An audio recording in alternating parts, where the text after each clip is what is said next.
तलबगार का मतलब इच्छा करने वाला, आकांक्षी। हिंदी में राकेश जी इसका अर्थ है आकांक्षी, अभिलाषी। तलबगार जिसको तलब हो, जिसको चाहत हो, किसी चीज़ की इच्छा हो, आकांक्षा हो, अभिलाषा हो, तमन्ना हो, तलब हो, हासिल करना जो चाह रहा हो, उसको तलबगार कहते हैं। ऑक्यूपाइड मतलब मकबूजा, जिस पर कब्ज़ा किया हुआ हो, मकबूजा कहते हैं।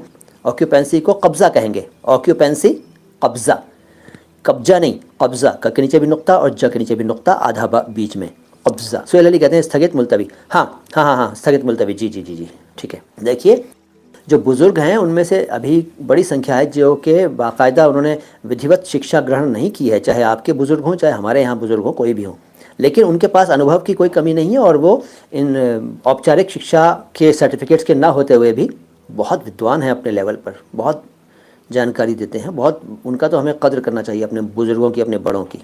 अपना ख्याल रखिएगा, देखते रहिए माँ हिंदी, माँ उर्दू, नो बकवास बातें ख़ास और अल्फाज आवाज़ अंदाज़। सलाम हिंदुस्तान।